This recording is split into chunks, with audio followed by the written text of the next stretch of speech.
Kia ora whānau, today's episode is on building greenhouses, turning a space just like this into this. Mauri ora.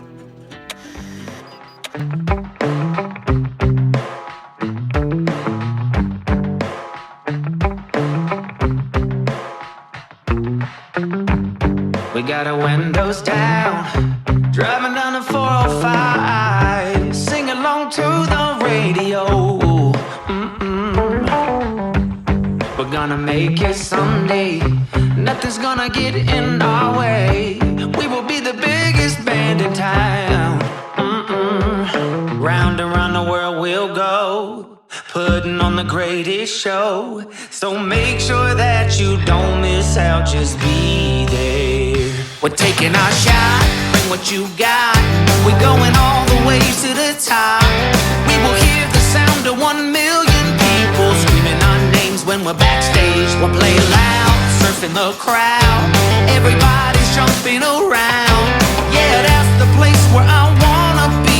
Going on stage, headline on a Saturday night.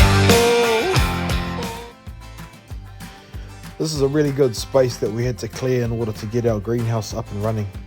The greenhouse we chose to go with was a Redpath. It was real awesome. At the 6-meter lengths, we thought would be perfect for our place. We're using this area to try and grow our native seedlings and extend some of our summer crop a bit further into the winter period. Here are some photos of us going through all of that transformation from some of our old usable areas, clearing it out, getting it ready for our greenhouse. We've cleared this area out over here. We've got some space on the other side that we're going to use to sort of transition plants out, and then this is us getting everything set up. Chop point. Right, next phase, so we've got our frame up, so we're just waiting for our drill to charge so we can go and put in the corners here, put in these little bracing on the side there, and then yeah, looking pretty good. We've got some good spacing on our side, so we've got our Fiji hua trees, bit of spacing so we can still access them, be able to walk down, also get to our rasps, and then also another box for sort of moving them out of the greenhouse into sort of a transition period.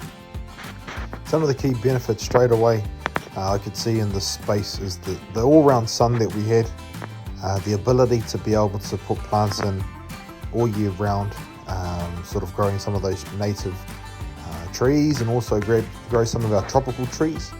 These are the sort of areas that we wanted to do, but in order to get that ready, we obviously had a lot of mahi to do.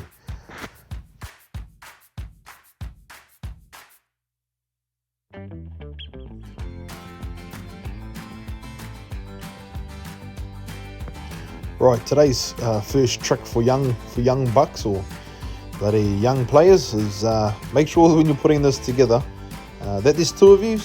There's a couple of times here you might see it in this little video clip that get the old donk on the head, the old doof on the wadonka, so just be careful of that, eh? Even after all of those doofs on the wadonka, the actual frame came together nicely. It was really simple and easy to understand and put together. These bracing were really essential to try and hold with the stability between our framing. So real key part there.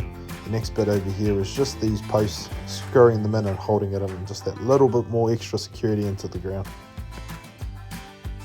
So I'll take you through a bit of progress on our Redpath greenhouse. Got our pegs that we've put in. So our base is all nice and level. We've gone and put in our bracing on the sides. One of our last jobs to do in this time is to actually put the plastic film over the top and just make sure it's nice and tight and good to go. It was actually really surprising how easy it was to unravel everything and get it all ready.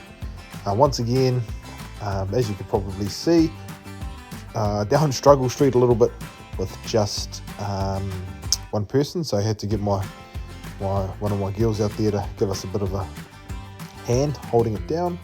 And then this period here is just the locking mechanisms used to hold it all in place. I was really impressed with the locking systems, which is cool. This one here is a couple of photos of how it sort of looks without being pulled tight. So yeah, overall pretty happy with how simple and easy to use this Redpath system was over this period. Next bit here is just cutting off the front, putting on the face film, cutting a little bit of a hole into where the door will go, putting up our frame.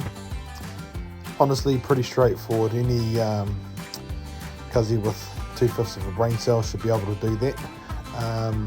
Just trying to get off all of the loose edges at the moment and get it all prepped, looking beautiful for later on.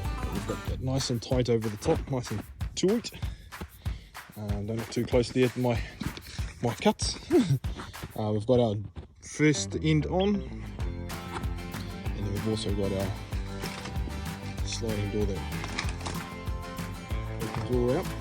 Both sides all nice and tight down the side there. Could be a bit tighter, but just was in a bit of a rush today. Just trying to get it all sorted. Most of our wind coming through this little gap, so hitting this front. So I don't want to get that door on. And coming inside, you can just already feel the difference, like the humidity. This thing here is it's a bit warmer, a bit nicer for our plants to grow in the winter time. The last bit needs to do here is just chuck on this back wall, put in our little windows here, little vents. And then as we come through, this is where we roughly want to put our planter boxes, just like that. Beautiful little setup. Planters on one side and then a little bit of a seed row on the other side. The sun's got full exposure during the summertime, but over winter time we actually get a little bit more in this area, which was one of the reasons why we placed it here. But really stoked with how this has all turned out. Yeah, everything seems to be relatively easy to put together, so really happy overall.